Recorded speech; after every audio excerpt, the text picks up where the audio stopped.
morning everyone. We are going to discuss here about the limit test of sulphate. As we all know, limit test we are going to perform to determine the impurity present in our sample. Now sulphate may be present as the impurity in our sample.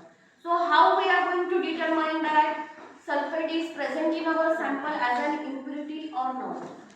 So by performing the limit test of sulphate, we can identify that. Now what is the principle of limit test of sulphate? The sulphate impurities which are present in our sample that are going to react with the barium chloride solution in the presence of dilute hydrochloric acid, and we are going to obtain here the turbidity produced by barium sulphate solutions. That is the main principle of limit test of sulphate. What is going to occur here? The sulphate impurity present in our sample are going to react with the barium chloride solution in presence of dilute hydrochloric acid, and we are going to obtain the turbidity produced by barium sulphate solutions, and chloride ions are going to be liberated. That is the main principle of limit test of sulphate.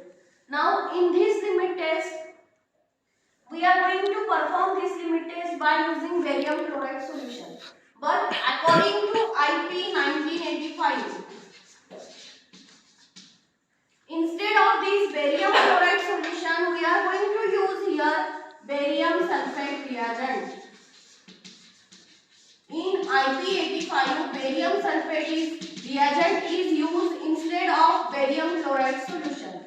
Now this barium sulphate reagent contains basically three components in that. First of all is your alcohol. Second is barium chloride solution. And third is potassium sulphate solution.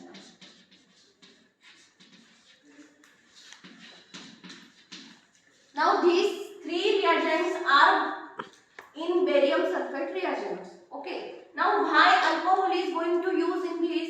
Because in limit test of sulphate, what is the role of this alcohol? Alcohol is going to help to prevent supersaturation. What is the role of alcohol? It is going to prevent supersaturation. That is the main role of alcohol. What is the role of barium chloride and potassium sulphate solution? They are going to increase sensitivity of the taste. This is the role of potassium sulphate solution here. And why we are going to use dilute hydrochloric acid? Because we are going to obtain the barium sulphate turbidity properly in the presence of dilute hydrochloric acid. So these are the roles of this compound in the limit test of sulphate. As usual, we are going to perform this limit test in Nessler cylinder. We are going to compare the turbidity in standard solution and in test solution. Now, when we are going to tell that our sample complies with the limit test, when the turbidity produced in standard solution is more, in that case only our sample is going to comply with the limit test.